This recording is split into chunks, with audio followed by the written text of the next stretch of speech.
नमस्कार विद्यार्थी मित्रांनो.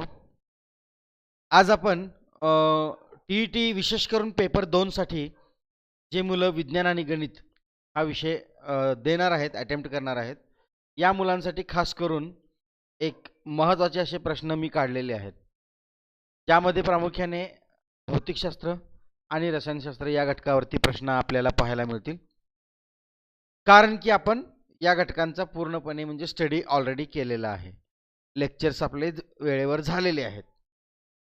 या ठिकाणी जो जीवशास्त्राचा जो भाग असेल त्या संदर्भात आपण पुन्हा काही महत्त्वाचे प्रश्न येणारच आहोत. रसायनशास्त्र, भौतिकशास्त्र याचे देखील येणार आहोत.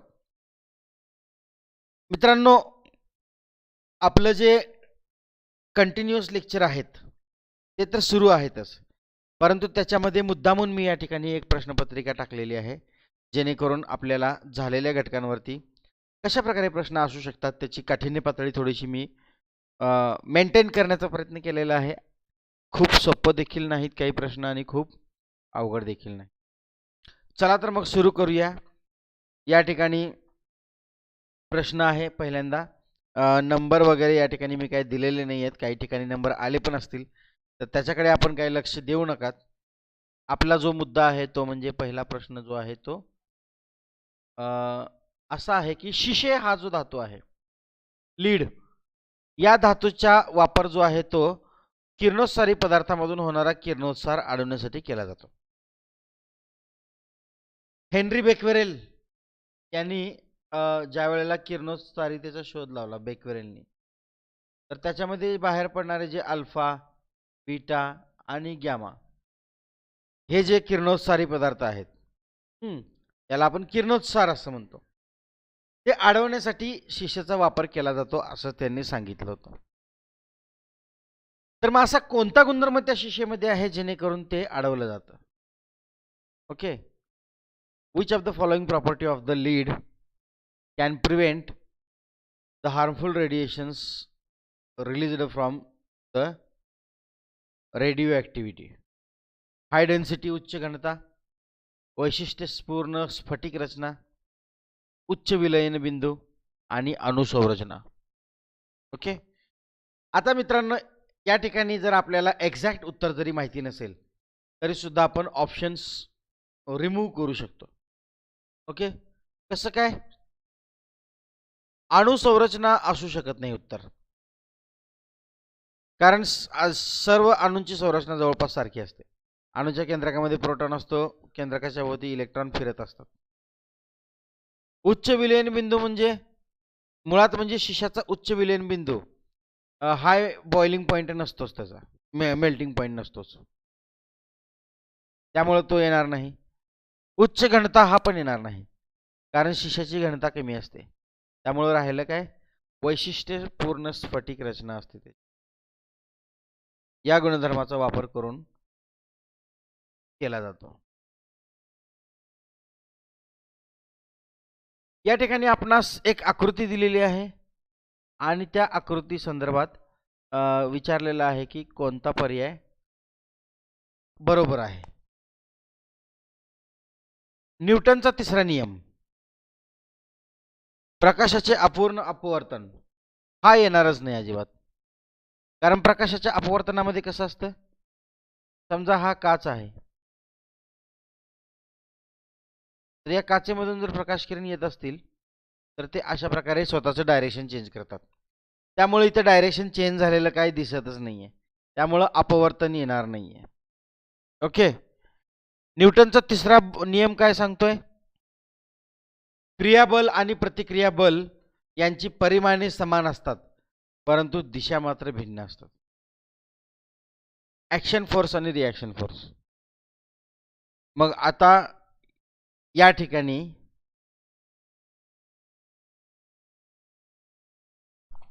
वस्तू आणि वस्तूवरती आधारित कुठल्याही म्हणजे बल या ठिकाणी दाखवलेलं नाहीये. ओके, या ठिकाणी जर समजा 10 न्यूटन असं लिहिलं असतं, या ठिकाणी पण 10 न्यूटन असं लिहिलं असतं तर ते आलं असतं. अनंत लांबीच्या चुंबकाच्या उत्तर ध्रुवामुळे तयार होणाऱ्या चुंबकीय बल रेषा. ओके, तर अनंत लांबीच्या ज्या चुंबकीय बल रेषा ज्या असतात, ओके, त्या सरळ असतात, स्ट्रेट लाईन मध्ये असतात, बरोबर आहे. आणि दुसरी गोष्ट म्हणजे अशी आहे मित्रांनो, की जे चुंबकीय रेषा असतात, बल रेषा, त्या उत्तर ध्रुवाकडून चालू होऊन दक्षिण ध्रुवाकडे संपतात. आणि कोणत्याही दोन चुंबकीय बलरेषा एकमेकांना कधीही विभाजत नाहीत. त्यामुळे हा पर्याय या ठिकाणी योग्य ठरेल. ऊर्जा अक्षयतेचा नियम काय आहे? ऊर्जा ही निर्माणही करता येत नाही व नष्टही करता येत नाही, परंतु ऊर्जेचे एका प्रकारातून दुसऱ्या प्रकारामध्ये रूपांतर करता येते. त्याचा इथं काही संबंध नाही आहे. तसं बघायला गेलं तर कन्फ्युजन निर्माण होऊ शकतं पहिला ऑप्शन आणि सी ऑप्शन मध्ये. न्यूटनचा तिसरा नियम. तर ही मध्ये ठेवलेली जी ऑब्जेक्ट आहे, या ऑब्जेक्ट वरती जर बल प्रयुक्त केलेलं आहे, ओके, असं जर आपण म्हणलं असतं, कारण काय तुम्हाला दोन्हीकडे सेम ॲरो दिसत आहेत, पण त्याच्यामध्ये एक ॲरोचं तोंड वेगळीकडे आणि एक वेगळीकडे असं असायला पाहिजे. म्हणजे समजा जर ही ऑब्जेक्ट आहे एखादी, या ऑब्जेक्ट वरती जर समजा खालच्या दिशेने जर बल प्रयुक्त केला असेल 10 न्यूटनचं, तर वरच्या डायरेक्शन मध्ये सुद्धा 10 न्यूटनचं बल, परंतु दिशा भिन्न असा असायला पाहिजे होतं त्या ठिकाणी. ओके. टेबलवर ठेवलेलं पुस्तक, त्याच्यावरती खालच्या बाजूने काय आहे, गुरुत्व बल आहे, तर वरच्या बाजूने सुद्धा तेवढंच बल असतं. त्यामुळे तिसरा ऑप्शन या ठिकाणी अत्यंत योग्य ठरेल. त्याच्यानंतर मित्रांनो पुढील प्रश्न आपण बघूया, तो म्हणजे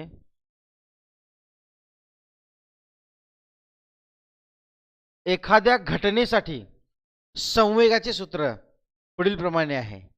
m2v2 minus u2 is not equal to minus m1v1 minus v1 minus u1.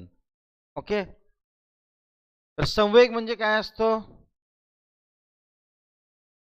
p is equal to mv. m म्हणजे काय या ठिकाणी?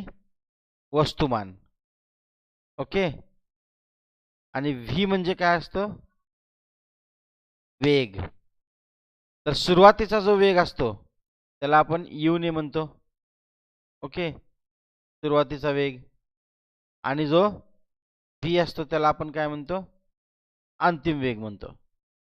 या ठिकाणी हे लक्षात ठेवा, v म्हणजे असं नाही की तो अंतिम वेगच आहे या ठिकाणचा, या सूत्रामधला.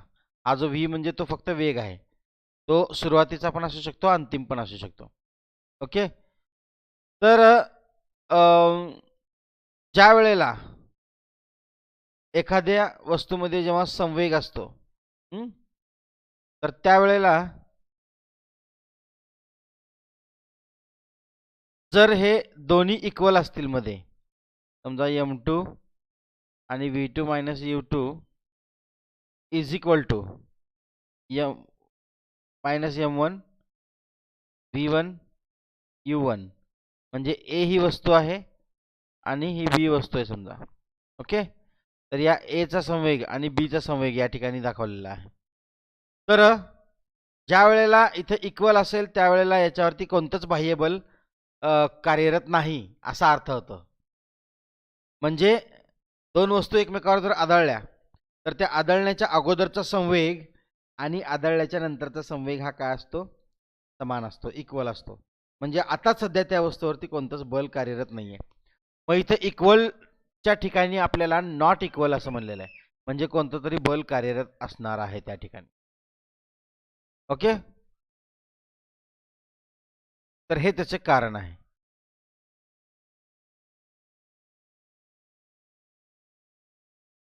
त्यानंतर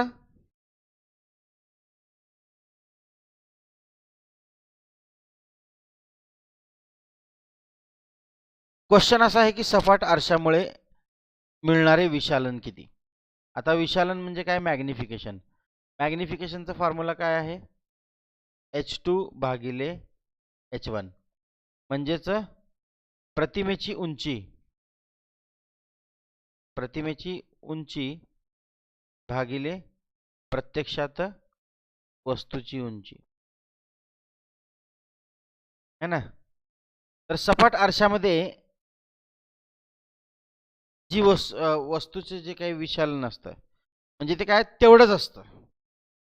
जितकी वस्तू आहे ना तेवढीच दिसते.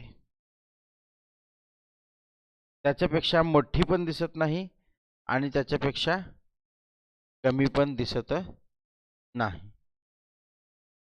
आणि आरशाच्या पाठीमागे तेवढ्याच अंतरावरती ते तयार होत असते. सपाट आरशाची जी त्रिज्या आहे जे काय म्हणजे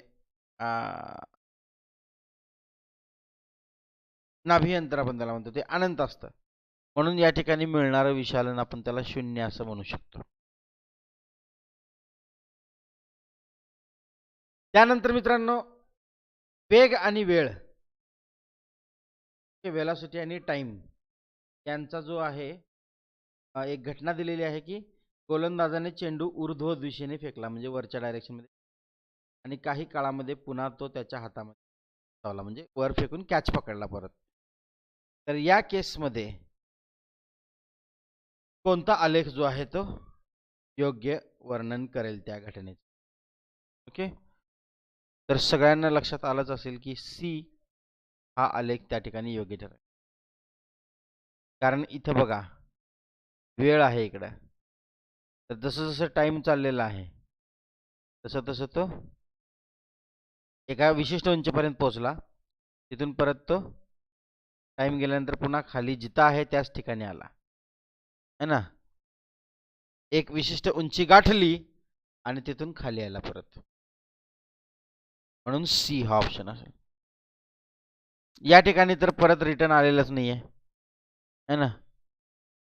या ठिकाणी परत वेग प्राप्त केला मग परत हॉरिझॉन्टल गेला परत असं पण होत नाहीये.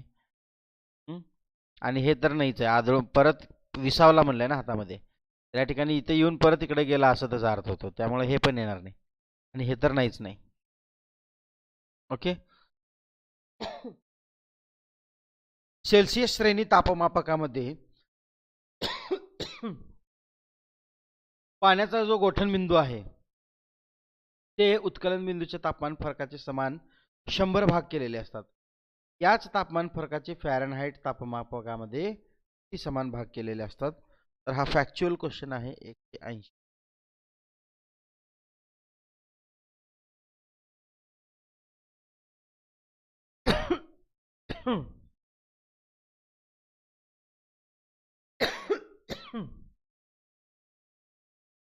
या ठिकाणी बघा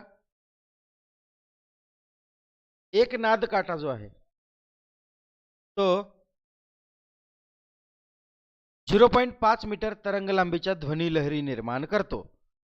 ध्वनीचा हवेतील वेग जर का समजा 330 मीटर प्रति सेकंद इतका असेल तर नाद काट्याची वारंवारिता किती असेल असं म्हणलेलं आहे. तर बघा वेग जो आहे तो किती आहे 330 मीटर प्रति सेकंद. तरंग लांबी साठी आपण लॅम्बडा वापरतो 0.5 मीटर आणि आपल्याला विचारलंय काय वारंवारिता म्हणजे फ्रिक्वेन्सी असेल तर फ्रिक्वेन्सीला आपण काय करतो न्यू या चिन्हाने दाखवतो है ना. न्यू म्हणा किंवा काही पुस्तकामध्ये एन ने दाखवलेलं आहे. तर व्ही बरोबर काय असतो न्यू म्हणजेच हे एन वारंवारिता इंटू तरंग लांबी असते है ना. तर आपल्याला विचारलं काय एन विचारलेलं आहे म्हणजे फ्रिक्वेन्सी. त्यामुळे आपण काय करणार हे लॅम्बडा जो आहे तो खाली जाणार ह्या वरती जाणार म्हणजे काय होणार आहे 330 भागिले 0.5. तर खालचा पॉईंट जर काढला तर वरती एक शून्य वाढतो आणि हे 5 होतं. 5 सख्ख 30 उरले 3 म्हणजे परत 5 सक्क 30. ओके. 5 सक्क 30, उरले परत 3, परत 5 सक्क 30 आणि हे 0 आला. ओके. हां.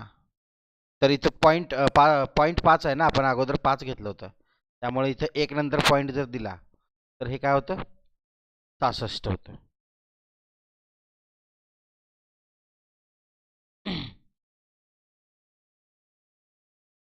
बरोबर आहे ना कॅल्क्युलेशन? एक मिनटं चेक करूया परत एकदा. 330 भागिले 0.5 करा डायरेक्टली. 330 भागिले 5, 66. बरोबर आहे. त्यानंतर विद्युत घटाचे जे विभवांतर असतं ते कोणत्या घटकावर अवलंबून असतं. म्हणजे जे विद्युत घट म्हणजे जे सेल असतात त्यांचा जो पोटेन्शियल डिफरन्स जो असतो तो कशावरती अवलंबून असतो. ओके. तर विद्युत अपघटनी द्रावणाचे स्वरूप व त्याची संहती. ओके. त्यानंतर इलेक्ट्रोडमधील अंतर, इलेक्ट्रोडचे स्वरूप आणि विद्युत अपघटनी द्रावणाचे तापमान, या एवढे ऑप्शन्स या ठिकाणी आपल्याला दिलेले आहेत. ओके. आता जे विद्युत घटाचे अपघटनी द्रावणाचे स्वरूप आणि त्याची संहती याच्यावरती ते अवलंबून नसतं.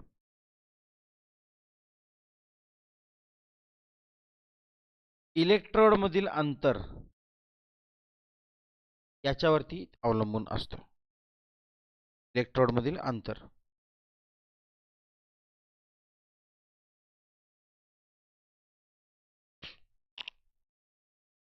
एका चुंबकाचे पुढीलपैकी 2 पद्धतीने तुकडे केले आहेत. एक म्हणजे आडवा कट केलेला आहे आणि दुसरा म्हणजे सेंटरमधून कट केलेला आहे. तर काय होईल असं विचारलं आपल्याला. दोन्ही पद्धतीने तयार होणारे तुकडे स्वतंत्र चुंबकच असतील. फक्त पद्धत 1 ने होणारे तुकडे 2 स्वतंत्र चुंबक असतील. पद्धत 2 ने दोन्ही तुकड्यांमधील चुंबकीय शक्ती 0 होईल.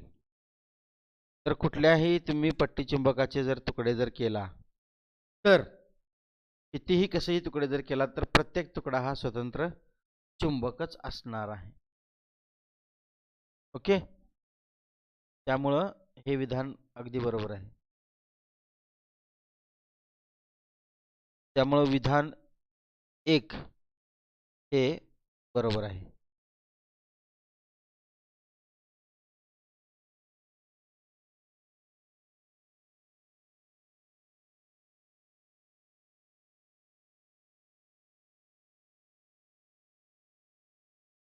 स्थितीज गतिज ऊर्जेच्या संदर्भात पुढीलपैकी कोणती विधाने सत्य आहेत. ओके. नंबर 1, एखाद्या प्रणालीत स्थितीज ऊर्जेची साठवण यासाठी केली जाते की नंतर तिचे रूपांतर गतिज ऊर्जेमध्ये होऊ शकेल. अगदी बरोबर आहे. स्थितीज ऊर्जेचं गतिज ऊर्जेमध्ये रूपांतर होतच असतं. उंच धरणामध्ये साठवलेल्या पाण्यामध्ये स्थितीज ऊर्जा असते. त्यानंतर ते पाणी फास्ट वेगाने येतं, त्याचं गतिज ऊर्जेमध्ये रूपांतर होतं. टर्बाईन फिरवण्यासाठी आपण वापर करतो त्याचा. किंवा एखादी स्प्रिंग जर दाबली असेल तर त्या स्प्रिंगचं सुद्धा नंतरनं सोडल्यानंतर गतिज ऊर्जेत रूपांतर होतं. त्यानंतर ठोकळा पृष्ठभागावरून घसरताना ऊर्जा उष्णतेच्या रूपामध्ये उत्सर्जित होते किंवा विसर्जित होते. ठोकळा पृष्ठभागावरून घसरताना कुठला पण एक ब्लॉक आहे, जर समजा ते घसरगुंडीवरून समजा येत असेल घसरत, तर जी ऊर्जा जी आहे ती उष्णतेच्या रूपामध्ये बरोबर आहे विसर्जित होत असते. करेक्ट. त्यानंतर स्थितीज ऊर्जा व कार्याचे एकक समान आहे. बरोबर आहे. ऊर्जेचे एकक जूल असतं आणि कार्याचे एकक पण काय असतं, जूलच असतं. त्यानंतर जर घर्षण दुर्लक्षित केले तर घसरगुंडीच्या तळाशी असताना मुलाची चाल म्हणजे स्पीड ही घसरगुंडीच्या आकारावरती अवलंबून नसते. हे सुद्धा बरोबर आहे, कारण त्याची जी चाल असते ती जी वर अवलंबून असते, ग्रॅव्हिटेशनल ॲक्सेलरेशन वरती. 9.8 मीटर पर सेकंड स्क्वेअर.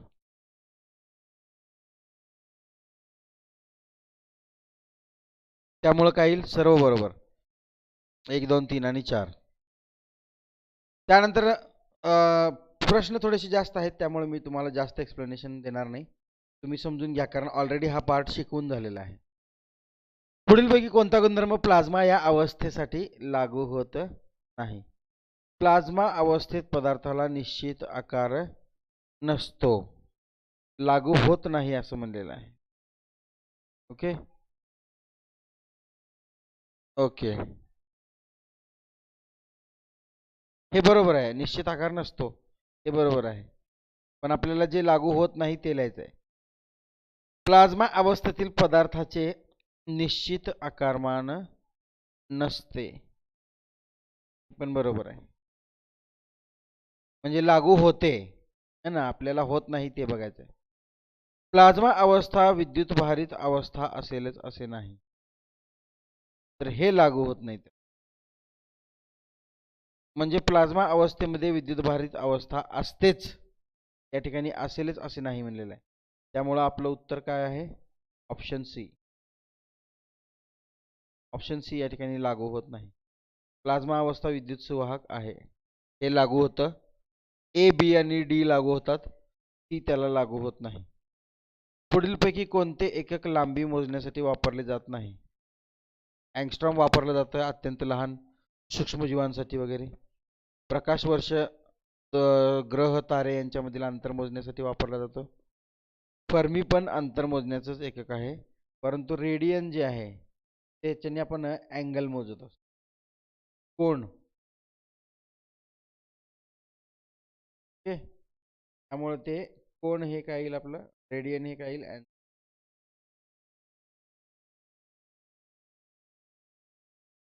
त्यानंतर मित्रांनो, ध्वनीच्या संदर्भात ध्वनिलहरी कशाचे वहन करत असतात? आयाम म्हणजे ऑसिलेशन नाही, वेगाचे वहन नाही करत, ऊर्जेचे वहन करत असतात. कोणत्याही किरणाकृतीच्या संदर्भात अचूक विधान निवडा. जेव्हा आपण प्रकाशाचे किरण आकृती काढत असतो ना, रे डायग्राम ज्यावेळेला आपण काढत असतो त्यावेळेला त्याच्याशी संदर्भात विधानं दिलेली आहेत. वस्तूची विशिष्ट परिमाणे प्रकाशाच्या तरंगलांबीपेक्षा खूप लहान असतात. त्यानंतर वस्तूची विशिष्ट परिमाणे प्रकाशाच्या तरंगलांबीपेक्षा खूप मोठी असतात.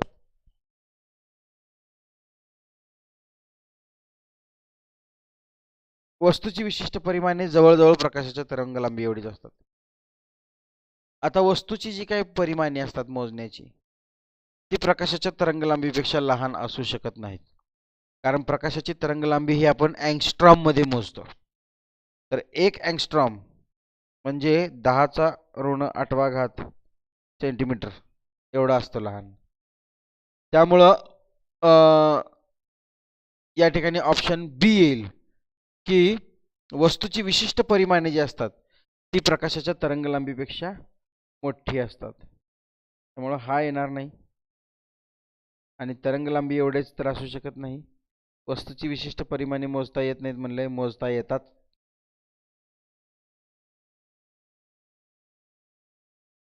पृथ्वी, चंद्र आणि ग्रह इत्यादी उपग्रहांची छाया माणसाला दिसत नाही, कारण एखादी जर शॅडो जर पडायची असेल तर त्या ठिकाणी पडदा असायला पाहिजे. अवकाशामध्ये पडदा नाही, म्हणून छाया तयार होत नाही. उंच उडणाऱ्या पक्ष्यांची छाया जमिनीवर पडते, कारण जमीन जी आहे, land is acts as a screen.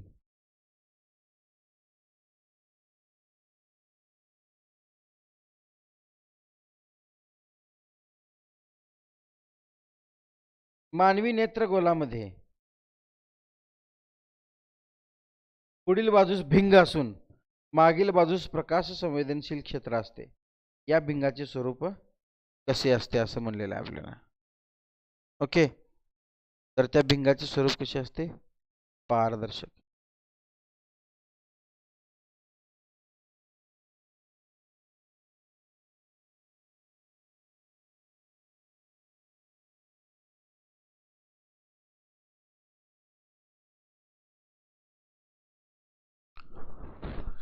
वीज चमकून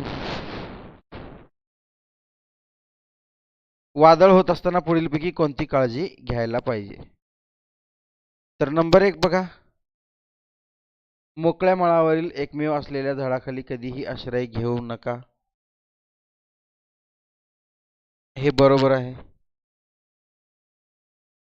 छत्री उघडून बाहेर पडा. पडलं पाहिजे.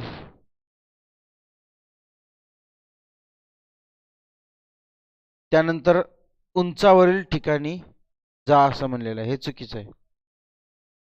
ओके, त्यानंतर खाली वाका पण जमिनीवर पूर्ण आडवे झोपू नका, हे पण बरोबर आहे. प्रवाही पाण्यामध्ये हात घालू नका, कारण पाण्यामध्ये साल्ट असतात आणि salt is the good conductor of electricity. Okay, त्यामुळं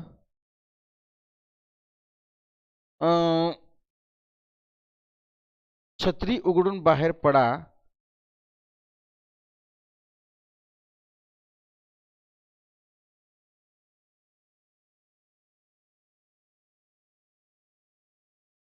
हा जो पॉइंट आहे हा थोडासा कॉम्प्लिकेटेड वाटतोय, कारण जर का समजा छत्री उघडून जर बाहेर पडला आपण, तर छत्रीच्या वरती जे जे टोक असतं त्या टोकदार वस्तूकडे वीज आकर्षली जाऊ शकते.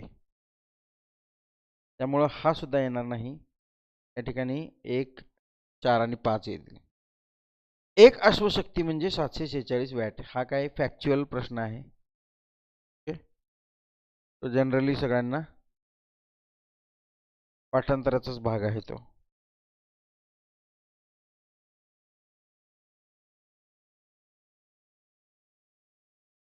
पुढील एकसारख्या वस्तुमानाच्या पदार्थांना सारखीच उष्णता दिल्यास कोणत्या पदार्थातील उष्णता सर्वाधिक असेल असं म्हणलेलं आहे?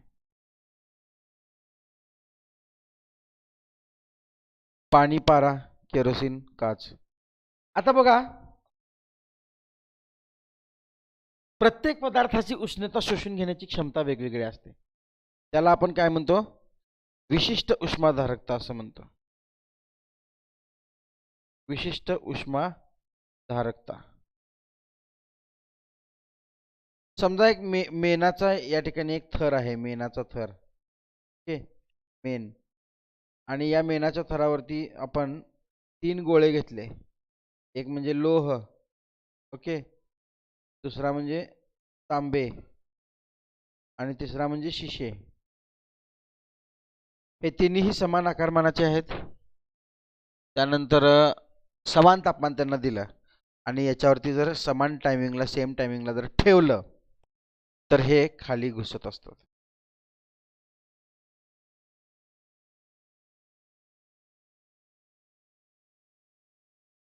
तर सर्वात जास्त कोण घुसेल? लोह घुसेल आणि सर्वात कमी शिशे घुसेल.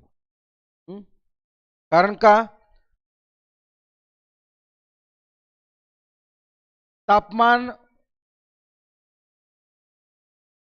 जे शोषून घेण्याची जी क्षमता आहे ती लोहाची जास्त आहे. त्याच्यामध्ये तापमान काय असणार आहे? जास्त असणार आहे लोहामध्ये. आता बघा, ज्याची विशिष्ट उष्माधारकता कमी असते, ओके, तो पदार्थ काय करतो? कमी उष्णता शोषून घेतो. या ठिकाणी जे दिलेले ऑप्शन्स आहेत त्या ऑप्शन्सचा जर आपण विचार केला तर सर्वाधिक विशिष्ट उष्माधारकता पाण्याची असते. किती असते ती? 1 किलो कॅलरी पर किलोग्रॅम डिग्री सेल्सिअस. हे आपण उष्णता धड्यामध्ये बघितलेलं आहे. तर या ठिकाणी याचं उत्तर आहे मित्रांनो पारा. का? कशामुळे? कारण तो लवकर गरम होतो. धातू लिक्विड धातू आहे ना, है ना, विशिष्ट उष्णतारकता त्याची कमी असते, त्यामुळे हीट सारखी उष्णता दिल्यानंतर तो लवकर हीट घेतो. त्यामुळे तापमानातील वाढ विचारली आपल्याला, तापमानातील वाढ जी आहे ती याच्यामध्ये लवकर होईल. यांच्यामध्ये तापमानाची वाढ सावकाश होईल, बाकीच्यांमध्ये यांच्यामध्ये लवकर होईल पारामध्ये.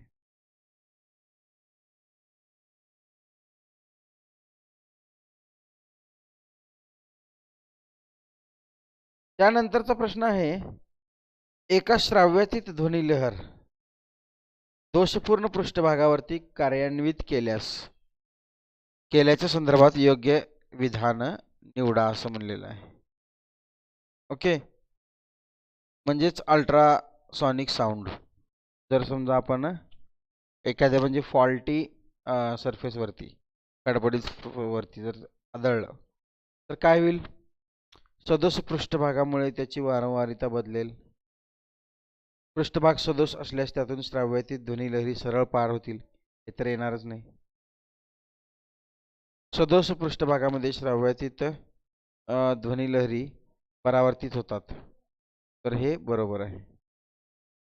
सदोष असू द्या नाही तर कसं तर असू द्या, ओके, त्याच्यामध्ये परावर्तन तर होणार, ध्वनीचं परावर्तन होणार म्हणजे होणारच. धातूची ऑक्साईडे पाण्यामध्ये मिसळल्यास त्यात पुढीलपैकी कोणत्या दर्शकामध्ये रंगबदल दिसेल? आता जी धातूंची ऑक्साईडे जे असतात, उदाहरणार्थ आता आपण घेऊया मॅग्नेशियम ऑक्साईड. तर हा धातूंची ऑक्साईडे जी असतात ती आम्लारी धर्मी असतात. या सर्व गोष्टी आपण चॅप्टर शिकत असताना बघितलेल्या आहेत. जर कोण आज येऊन डायरेक्ट जर क्वेश्चन पेपर बघितला असेल तर त्यांना मी विनंती करतो की तुम्ही आधीचे व्हिडिओज बघा, कारण त्याच्याशिवाय तुम्हाला हे क्वेश्चन आन्सर समजणार नाही. तर धातूंची ऑक्साईडे जी आहेत ती पाण्यामध्ये आपण जेव्हा मिसळतो त्यावेळेला ते आम्लारी धर्मी असल्यामुळे ते पाणी जे आहे ते आम्लारी बनतं. मग आता आम्लारी जे आहेत ते फिनॉल्फथॅलीनमध्ये काय होतील? गुलाबी होतात. ऍसिडमध्ये ते कलरलेस असतात ना, फिनॉल्फथॅलीन काय रंग बदल दाखवत नाहीत, परंतु बेसमध्ये म्हणजे आम्लारीमध्ये गुलाबी होतात. त्यामुळे फिनॉल्फथॅलीन जिथं जिथं आहे तो ऑप्शन असणार. पण आता इथं 3 ऑप्शनमध्ये फिनॉल्फथॅलीन आहे, इथं आहे, इथं आहे आणि इथं आहे. त्यानंतर हळद, हळद जी आहे ती आम्लारीमध्ये तांबडा म्हणजे रेड रंग दर्शवत असते. त्यामुळं सेकंड आणि थर्ड आपला ऑप्शन असेल. निळा लिटमस दाखवणार नाही, कारण निळा लिटमस आम्लामध्ये रंग बदल दाखवतो. त्यामुळं पहिला ऑप्शन येणार नाही. पहिला ऑप्शन येणार नाही म्हणल्यानंतर सी आणि डी ऑटोमॅटिक कॅन्सल होणार. तर जे उरलेले जे 2 ऑप्शन आहेत त्यामध्ये आपल्याला फक्त बघायचं होतं, परंतु इथं फक्त फिनॉल्फथॅलीन जर असला असतं ऑप्शन तर ते आलं असतं. त्यासोबत हळद पण दिलेलं आहे, म्हणून सेकंड अँड थर्ड येतं. आपल्याला सर्वांना माहितीच आहे की सोडियम पोटॅशियम सारखे धातू जे असतात ते आपण रॉकेलमध्ये म्हणजेच केरोसिनमध्ये साठवून ठेवलेला असतो. तर याचं कारण काय आहे? तर सोडियमचे ऑक्सिडीकरण सहज होत असते, वातावरणातील ऑक्सिजन बरोबर तो लगेचच कंबाईन होत असतो. त्याचबरोबर सोडियमची पाण्याबरोबर वेगाने अभिक्रिया अगदी बरोबर आहे. मॉइश्चर जे आहे वॉटर वेपर्स H2O त्याच्याबरोबर त्याची अभिक्रिया होत असते. त्यानंतर रॉकेल जे आहे ते निष्क्रिय हायड्रोकार्बन आहे. त्यानंतर सोडियमची घनता रॉकेलपेक्षा जास्त आहे, म्हणून तर तो म्हणजे बुडतो पाण्यामध्ये. तर हे चारीचे चारी स्टेटमेंट जे आहेत ते करेक्ट आहेत.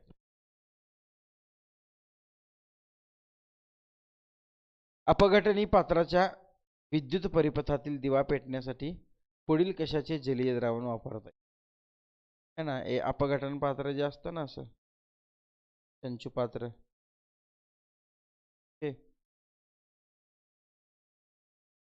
त्याच्यामध्ये आपण हे निगेटिव्ह म्हणजे कॅथोड, पॉझिटिव्ह म्हणजे अशा प्रकारे आपण अरेंज करतो आणि आपण बॅटरीला कनेक्ट करतो. आणि मध्ये जर समजा इथे बल्ब जर लावला तर बल्ब पेटतो कधी, जर तो आयनिक संयुग असेल तर, आयनिक कंपाऊंड असेल तर मीठ हे आयनिक कंपाऊंड आहे. इथिल अल्कोहोल नाही, पिठी साखर नाही, ग्लिसरीन नाही.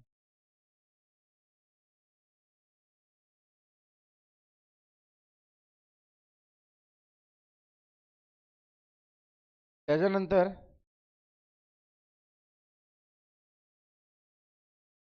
एका प्रयोगामध्ये बर्फाचे पाण्यात आणि पाण्याचे वाफेत अवस्थांतर होत असते. तर मिळालेल्या वाचनांवरून पुढील आलेख मिळाला, तर आलेखाचे निरीक्षण करून चुकीचे विधान निवडा. चुकीचे विधान निवडा असं म्हणजे बरोबर विधान नाही. तर बघा या ठिकाणी जेव्हा 100 डिग्री सेल्सिअस तापमान जेव्हा झालेलं आहे, तर तो पाण्याचा काय आहे, बॉइलिंग पॉईंट आहे, म्हणजे उत्कलनांक आहे. तर आपल्याला माहितीच आहे की पदार्थाची ज्या वेळेला अवस्था बदलते त्यावेळेला तापमान स्थिर राहते. मेल्टिंग पॉईंट जो आहे पाण्याचा म्हणजे बर्फाचा तो 0 डिग्री सेल्सिअस आहे. म्हणजे इथं टाइम पुढं चाललेला आहे पण तरी सुद्धा अवस्था बदलत नाही आहे ना. पण इथून पुढं बदललेली आहे अवस्था. ते क्यू पासून पुढं जे बघतो ना आपण, तापमान वाढत चाललेलं आहे आणि त्यानंतर जेव्हा 100ला पोचतं तेव्हा परत कॉन्स्टंट आहे है ना. त्याला आपण काय म्हणतो, अप्रकट उष्मा असं म्हणतो. Latent heat of fusion, latent heat of vaporisation असं म्हणतो.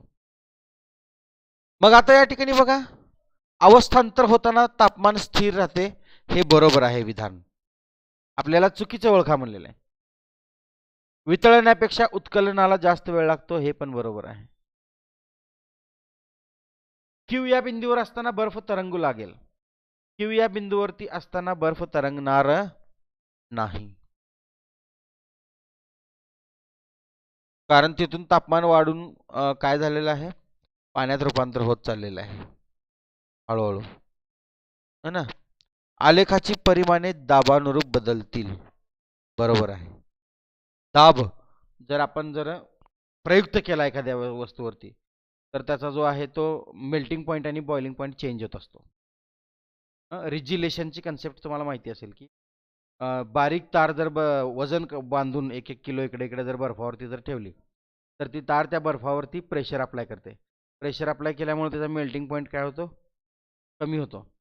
ते मेल्टिंग म्हणजे लवकर मेल्ट होतं, ते मेल्टिंग पॉईंट जो आहे तो वाढतो म्हणतो आपण है ना, लवकर मेल्ट होतं ते. त्यामुळे तार अलगद खाली निघते पण बर्फाचे 2 तुकडे होत नाहीत.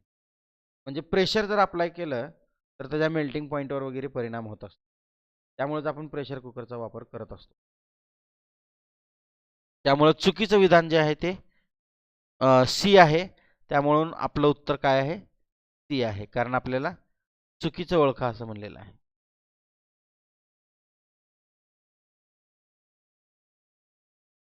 त्यानंतर जे स्थिर प्रमाणाचा नियम जो आहे, law of a constant proportion, 9वीच्या पुस्तकातील उदाहरण आहे, प्राउस्टने सांगितलेलं आहे. ओके, स्थिर प्रमाणाचा नियम न्यूटन येणार नाही, लेवाझिए येणार नाही, मोसले येणार नाही. मोसलेनी तर आधुनिक आवर्त सारणी सांगितलेली आहे. न्यूटनचा तर संबंध नाही, बलाचा संबंध आहे. लेवाझियर यांनी पण ह्याबद्दल काही बोललेलं नाही. स्थिर प्रमाण म्हणजे काय, H2O मध्ये हायड्रोजन जे आहेत ते 2 आणि ऑक्सिजन 1 असं स्थिर प्रमाण असतं. अणूचं स्थिर प्रमाण असतं आणि वजनाचं असतं. वजनाचं म्हणजे 2 हायड्रोजनचं वस्तुमान 2 आहे, एका ऑक्सिजनचं वस्तुमान 16 आहे, तर हे 2 1 जा 2 8 जा म्हणजे 1:8 असं वजनी प्रमाण आहे. तर हे स्थिर असतं म्हणून ते प्राउस्टने सांगितले, लॉरियन प्राउस्ट. पुढीलपैकी कोणत्या मूलद्रव्याला त्याच्या क्षाराच्या द्रावणातून लोखंड विस्थापित करू शकेल.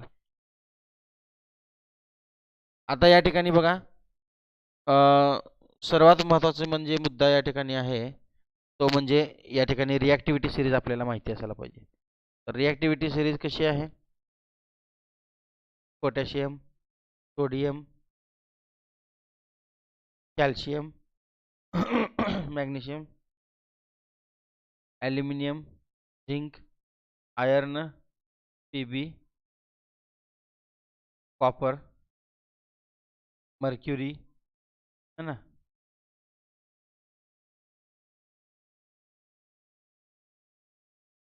सिल्वर, गोल्ड आणि प्लॅटिनम, असा हा काय आहे, उतरता क्रम आहे. आपल्याला काय विचारलं त्यांनी, लोखंड कुणाला विस्थापित करू शकेल, म्हणजे आयर्न.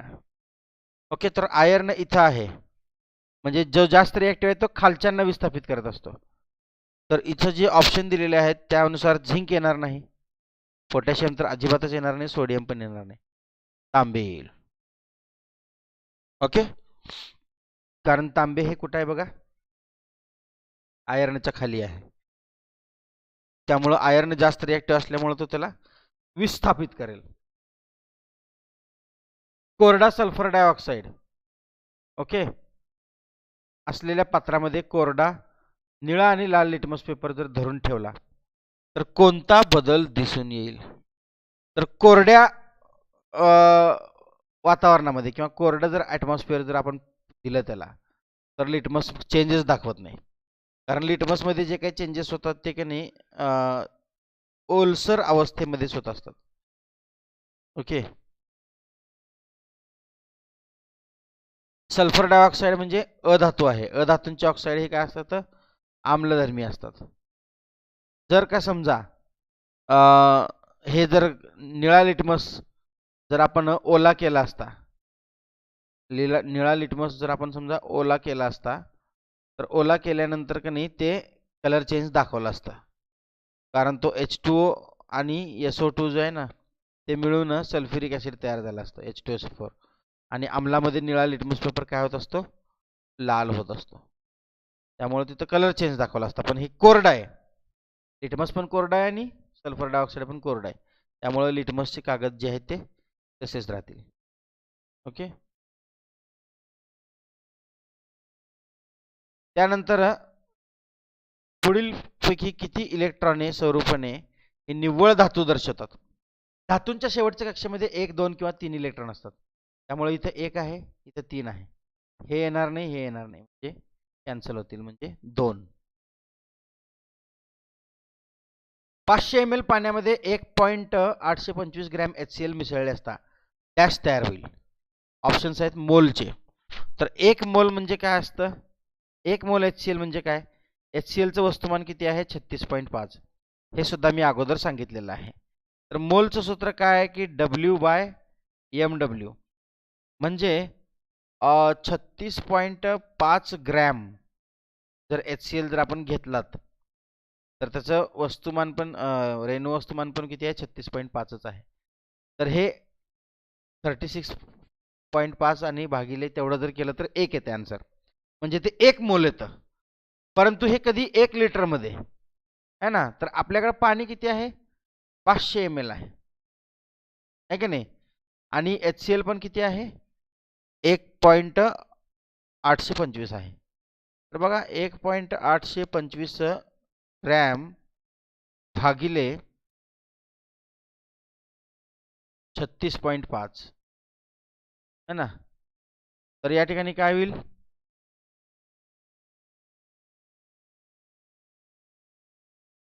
इंटू हाफ होईल.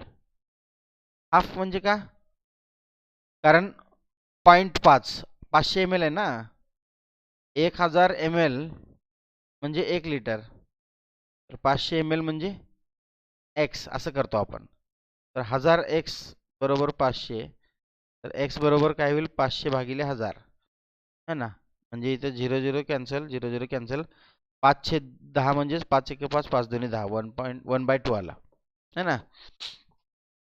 तर मग मला सांगा,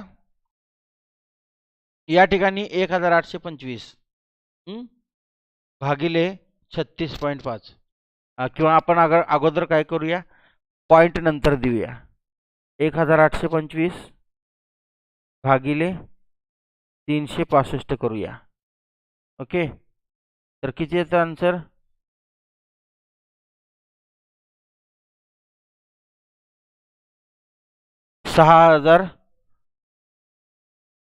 661 जवळपास येतं असं.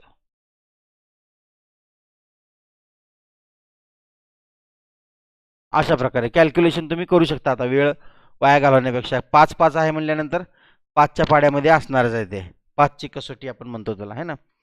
तर मग या ठिकाणी 3 आणि 1 4, 4ने पॉईंट आपण जर इकडे सरकवला तर हे 1 2 3 आणि 4ने पॉईंट सरकवला तर ते इकडे एवढं येतं. आणि याला जर हाफ केलात तर ते ॲक्च्युली आन्सर किती येतं आपला 0.1 मोल. आणि एवढं सगळं करण्याची गरज पण नाही आहे. जर समजा 36.5 ग्रॅम जर असेल एका लिटरमध्ये तर ते 1 मोल असतं. तर मग 1825 ग्रॅम 500 ml मध्ये तर किती, असं पण करू शकतो आपण, आहे का नाही. बरोबर आहे की नाही. मी काय म्हणलो ते कळालं का तुम्हाला. 36.5 ग्रॅम जर एका लिटरमध्ये असेल तर हाफ लिटरमध्ये किती अगोदर असं काढावं लागेल, है ना. तर मग असं काढल्यानंतर जे आलेले आन्सर आहे त्याचं कंपॅरिझन आपण याच्याबरोबर करू शकतो की जर हे आलेले आन्सर म्हणजेच 36.5 भागिले हाफ तर किती होईल. 36.5 भागिले 0.5 18.25 येईल, नाही. मग 18.25 ग्रॅम HCl म्हणजे 0.5 मोल 0.1 मोल अशा प्रकारे आपण काढू शकतो. त्यानंतर पुढीलपैकी कोणत्या गटामध्ये सर्व मूलद्रव्ये एक समान अणुरेणू स्थितीमध्ये आढळतात. ओके, एक समान अणुरेणू असं म्हणलेलं आहे. तर कार्बन हायड्रोजन ऑक्सिजन सॉरी या ठिकाणी फॉस्फरस सल्फर आणि carbon P S and C. त्यानंतर ऑक्सिजन हेलियम हायड्रोजन. तर हायड्रोजन डायॲटॉमिक असतो, ऑक्सिजन डायॲटॉमिक असतो, हेलियम सिंगल ॲटॉमिक असतो, त्यामुळे हे असं नाही येणार. त्यानंतर helium argon chlorine, helium argon chlorine, chlorine Cl2 असतो, त्यामुळं सी पण नाही येणार. Sorry. Oxygen nitrogen chlorine O2N2Cl2 हे डायॲटॉमिक आहेत सगळे, हा येऊ शकतो. फॉस्फरस P4 असतो, सल्फर S8 असतो आणि कार्बन पण C4 असतो, त्यामुळं हा पण नाही येणार. ऑप्शन नंबर डी बरोबर आहे. सेल्युलोजचे घटक ओळखा म्हणलेला आहे. तर सेल्युलोजमध्ये कार्बन हायड्रोजन आणि ऑक्सिजन असतात. ऑप्शन नंबर ए करेक्ट आहे.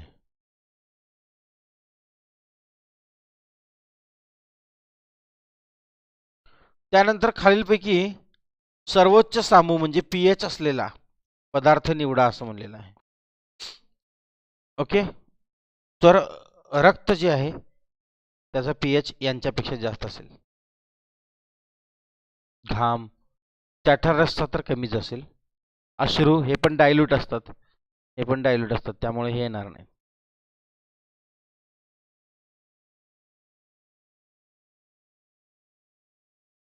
त्यानंतर आम्लारी धर्मी मृदा उपजाऊ होण्यासाठी शेतकरी कशाचा वापर करतो. आम्लारी धर्मी म्हणजे ऑलरेडी ती आम्लारी आहे. तर चुनकळी म्हणजे कॅल्शियम ऑक्साईड, तर धातूंचे ऑक्साईड आम्लारी असतात, त्यामुळे आणखीन आम्लारी करणार नाहीत त्याला.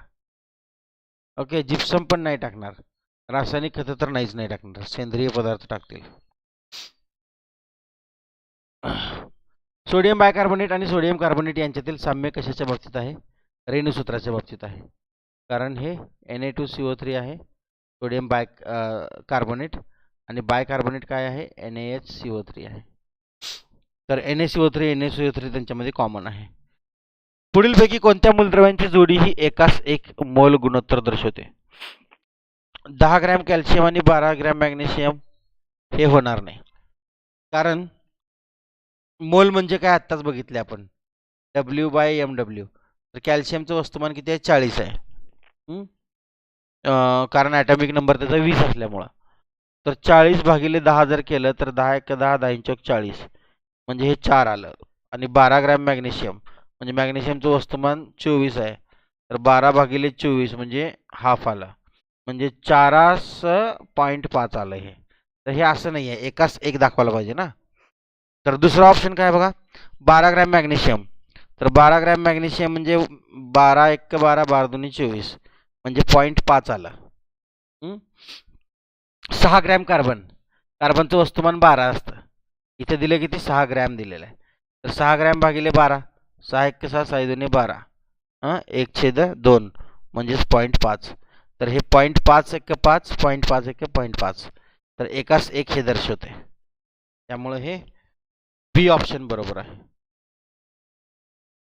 कॅल्शियम ऑक्साईडची पाण्याशी अभिक्रिया घडत असताना पुढीलपैकी कोणते विधान असत्य असेल. असत्य, ह्याच्याकडे लक्ष द्या, बोल्डमध्ये लिहिलेलं आहे. कॅल्शियम ऑक्साईडची पाण्याबरोबर जोमाने अभिक्रिया होते, बरोबर आहे. फास्ट अभिक्रिया होते. परीक्षा नळी गरम होते, उष्मादायी आहे. विरी गेलेला चुना तयार होतो, कॅल्शियम हायड्रॉक्साईड CaOH2. अगदी बरोबर आहे. म्हणजे हेच चुकीचं असणार आहे. परीक्षा नळी थंड होते म्हणलेलं आहे, परीक्षा नळी गरम होत असते. त्यामुळे चुकीचं विधान कोणतं आहे, डी. म्हणून आपलं उत्तर काय आहे, ऑप्शन डी.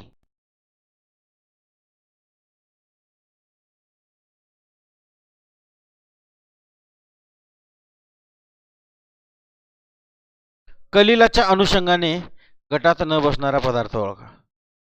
कलिल, कोलायडल म्हणजे ज्याच्यामधून जेव्हा हे जातात कण, प्रकाश किरण वगैरे जातात, तर बारीक कण असल्यामुळे ते काय होतात, स्कॅटर होतात, सगळीकडे पसरतात. तर त्या कलिलाच्या अनुषंगाने गटात न बसणारा जो पदार्थ आहे तो कोणता असणार आहे, चीज. कारण तो घट्ट असतो. इडलीमध्ये बारीक बारीक होल्स असतात, त्याच्यामध्ये होल्स असतात, त्याच्यामध्ये पण होल्स असतात ढोकळ्यामध्ये. तर त्या अनुषंगाने हे बसत नाही. फनी क्वेश्चन आहे हा. त्यानंतर बघा, पुढीलपैकी कोणत्या प्रसंगी तापमापीमध्ये तापमान कमी झालेले दिसेल. पाण्यामध्ये NaOH विरघळलं तर उष्णता बाहेर पडते, त्यामुळे तापमान वाढते, हे येणार नाही. NH4Cl जर विरघळले तर मात्र तापमान कमी झालेले दिसेल. NaOH मिसळले HCl मध्ये, हे पण उष्मादायी आहे, हे येणार नाही, हे उष्मादायी आहे. आणि ॲसिड टाकलं तर 100% हीट तर निर्माण होतेच. तर या ठिकाणी फक्त तुम्हाला अमोनियम क्लोराईड टाकल्यानंतर तापमान कमी झालेले दिसेल, कारण ती उष्माग्राही अभिक्रिया आहे. पुढीलपैकी कोणत्या मूलद्रव्याची संयोजक कक्षा यम असेल. संयोजक कक्षा म्हणजे ज्या लास्ट ऑर्बिटमध्ये किती इलेक्ट्रॉन आहेत. आता ब्रोमीन, सल्फरचं 16 आहे बघा, 2 8 6, 2 K मध्ये, L मध्ये 8 आणि M मध्ये 6. तर M मध्ये 6, M ही काय आहे, त्याची संयोजक कक्षा आहे, त्यावरून त्याची संयोजा ठरत असते. संहत सल्फ्युरिक आम्ल, कॉन्सन्ट्रेटेड सल्फ्युरिक ॲसिड हळूहळू साखरेवर ओतल्यास साखरेचे रूपांतर मऊसर काळपट पदार्थात होते. या प्रक्रियेत सल्फ्युरिक आम्ल कोणती भूमिका बजावतो. तर ते साखर जर काळी पडत असेल तर त्याच्यामधलं पाण्याचे रेणू निघून गेलेले आहेत, म्हणजे निर्जलीकारक, पाणी बाहेर काढण्यासाठी त्याचा उपयोग केला जातो. ओके. अभिक्रियेच्या प्रकाराच्या अनुषंगाने गटात न बसणारा पर्याय ओळखा. गंजणे, मंद ज्वलन आणि किण्वन, प्रकाश संश्लेषण. अभिक्रियेचे जे प्रकार आहेत,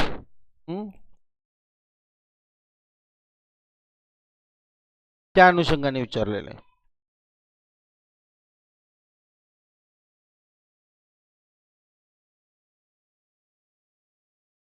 ओके. आता गंजणेमध्ये बघा, इथं ऑक्सिजन कंबाईन होतो, इथं पण काय होत असतं, ऑक्सिजन कंबाईन होत असतो ज्वलनामध्ये. किण्वन प्रक्रियेमध्ये ऑक्सिजन लागत नाही. प्रकाश संश्लेषणामध्ये ऑक्सिजन काय होत असतं, बाहेर पडत असतं. हा थोडासा कॉम्प्लिकेटेड प्रश्न आहे, कारण जर बघायला जर गेला आपण तर कंजने कॉम्बिनेशन आहे. प्रकाश संश्लेषणामध्ये पण 2 किंवा 2 पेक्षा जास्त पदार्थ एकत्र येतात, कॉम्बिनेशन आहे. ज्वलन पण कॉम्बिनेशन असतं. परंतु किण्वन जे आहे फर्मेंटेशन, त्याच्यामध्ये ब्रेकडाऊन होत असतो, त्यामुळं अपघटन अभिक्रिया आहे. तर माझ्या मते तर हे उत्तर आहे. जर याच्या व्यतिरिक्त जर आपल्याला कुठलं वाटत असेल तर तुम्ही मला नंतरनं कळवू शकता, पण सध्या स्थितीला तरी ह्या अँगलने. अशा प्रकारे जर डबल आन्सरचे जर क्वेश्चन आले तर ते क्वेश्चन कॅन्सल होऊन त्या ठिकाणी आपल्याला बोनस मार्क मिळतात. त्यानंतर या ठिकाणी मित्रांनो जड पाण्याचे रेणुसूत्र रासायनिक सूत्र D2O असं असे आपल्याला माहिती आहे, आधी बघितलेलं आहे. डी फॉर ड्यूटेरियम, हायड्रोजनचं समस्थानिक सूर्याच्या पृष्ठभागावरती जास्त आढळतं. मर्क्युरियस क्लोराईडचे रेणुसूत्र Hg2Cl2, कारण याच्यासाठी 9वीचं पुस्तक वाचा म्हणून मी तुम्हाला आधीच सांगितलं. पुढीलपैकी कोणता पर्याय टिंडाल परिणामावरती आधारित आहे? तर जे अल्ट्रा मायक्रोस्कोप असतं, त्या अल्ट्रा मायक्रोस्कोपमध्ये काय होत असतं, प्रकाशाचे म्हणजे हे स्कॅटरिंग होत असतं आणि तिथून इमेज जी आहे ती पडद्यावरती कॅप्चर केली जाते. म्हणून टिंडाल परिणामावरती कॅमेरा तर नाहीच आहे अजिबात, डॉपलर रडार पण नाही आहे, हे सोनोग्राफीवरती आधारित ध्वनी लहरीच्या परावर्तनावरती, आणि लॅप्रोस्कोप पण नाही आहे. त्यामुळं राहिलं काय, फक्त अल्ट्रा मायक्रोस्कोप. ओके, तर हे लक्षात ठेवा. त्यानंतर असेच काही महत्त्वाचे आणखीन प्रश्न घेऊन मी तुमच्यासमोर येणार आहे. तोपर्यंत धन्यवाद. जय महाराष्ट्र.